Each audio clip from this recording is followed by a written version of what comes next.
जनगण मन अधिनायक जय हे भारत भाग्य विधाता। पंजाब सिंध गुजरात मराठा द्राविड़ उत्कल बंगा विंध्य हिमाचल यमुना गंगा उच्चल जलधि तरंग। तव शुभ नामे जागे तव शुभ आशीष मांगे। गाहे तव जय गाथा जन गण मंगल दायक जय हे भारत भाग्य विधाता। जय हे जय हे जय हे जय जय जय जय हे।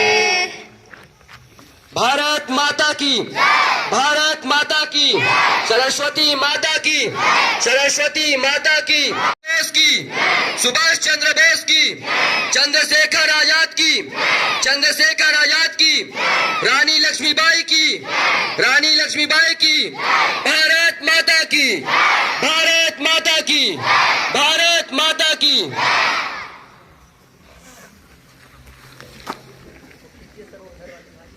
के गणमान्य नागरिकगण, सबसे पहले मैं इस 26 जनवरी के अवसर पर आप सबों को बहुत बहुत धन्यवाद देता हूं, बधाई देता हूं।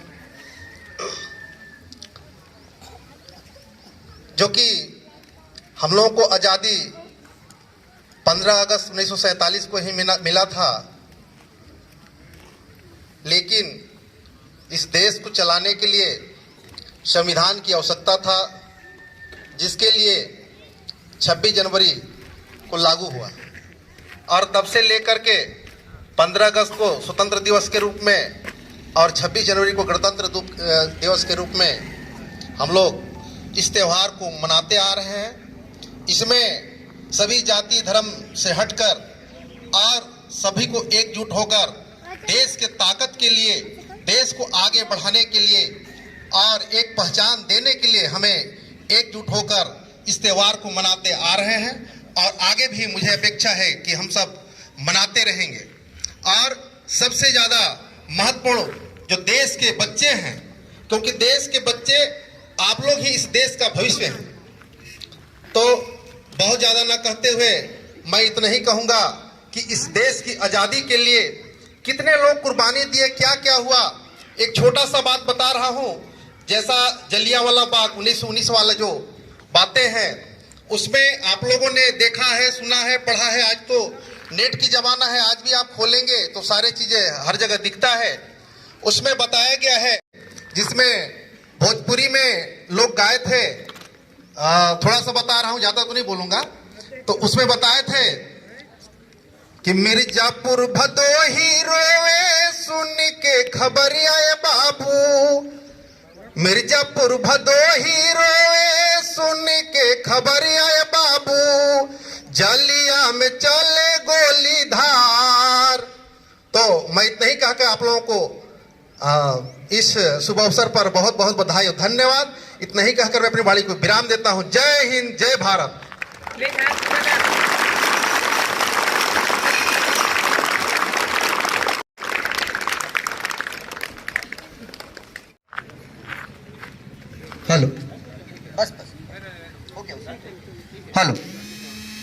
आज अब हम लोग जो है सभी के पास समय का आज अभाव है, लेकिन हम सबों का परम सौभाग्य है कि हमारे बीच हम सबके चेहरे। आज पूरा देश गणतंत्र दिवस मना रहा है और हम सब भी गणतंत्र दिवस मनाने के लिए आज यहाँ एकत्रित हुए। आज के इस झंडारोहण कार्यक्रम में यहाँ पर उपस्थित हमारे सनावल के एक गरीब परिवार से पल बढ़ के समाज में एक अलग नाम बनाने वाले ऐसे हमारे नंदलाल सिंह जी, जो है high school higher secondary school Sanawal के वहाँ साला विकास समिति के अध्यक्ष हैं और सभी यहाँ गणमान्य यहाँ नागरिकगण, यहाँ संस्था के प्राचार्य, लोगों ने अपने पूरा जीवन और जवानी लगाया। आप लोग भी पढ़ते हैं, आपके भी कोर्स में किताबों में। आज के दिन में ये चाहे 15 अगस्त हो, चाहे 26 जनवरी, हमारा राष्ट्रीय त्योहार, हम क्यों मनाते हैं, क्यों झंडा निकालते हैं, क्यों मिठाइयाँ बांटी जाती है? खुशियाँ जब होती हैं तभी मिठाइयाँ बंटती है। ये जो खुशियाँ मिली हैं बहुत ही संघर्षों के बाद और बहुत बड़ी कीमत चुकाने के बाद, बहुत बड़ी कुर्बानी देने के बाद देश को आजादी मिली। देश को आजादी तो मिली 15 अगस्त 1947 को, लेकिन इस देश को संचालन के लिए, देश की कानून व्यवस्था के लिए, देश के नागरिकों को एक अच्छा नियम कानून कैसे मिल सके जिसमें बांधा जा सके, सभी जाति, सभी संप्रदाय, सभी धर्म, सभी पंथ को मिला करके उनकी भावना, गांव, गरीब, किसान, मजदूर, नौजवान, बच्चे, बुजुर्गों की भावनाएं, उनके लिए सुरक्षित अधिकार कैसे रह सके, इसके लिए देश को एक संविधान की जरूरत पड़ी। और देश को संविधान बनाने के लिए संविधान सभा का निर्माण भी हुआ। इसके अध्यक्ष डॉक्टर राजेंद्र प्रसाद जी, जिन्हें हम जो संविधान बनाने का जो निर्माता जो बने, उसमें सबने, उन विद्वान सदस्यों ने, देश के हमारे कर्णधार नेताओं ने बाबा साहब भीमराव अंबेडकर जी को उस संविधान निर्माता जो मसौदा तैयार करने का जो जिम्मा दिया गया, उसके चेयरमैन बनाए गए। और तब से हम जानते हैं कि बाबा साहब भीमराव अंबेडकर संविधान के निर्माता रहे। अपने कार्यकाल में उन्होंने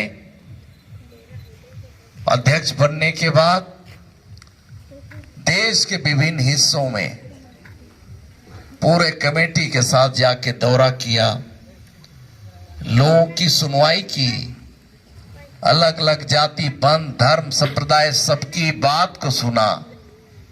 और जो संविधान बनाने का जो निर्माता जो बने,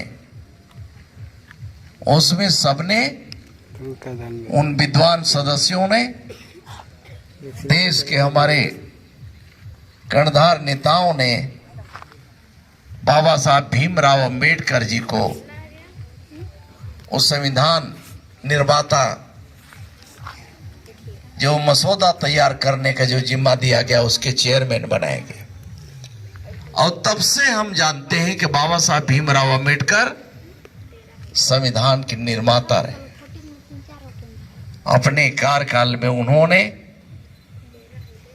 अध्यक्ष बनने के बाद देश के विभिन्न हिस्सों में पूरे कमेटी के साथ जाके दौरा किया, लोगों की सुनवाई की, अलग अलग जाति पंथ धर्म संप्रदाय सबकी बात को सुना।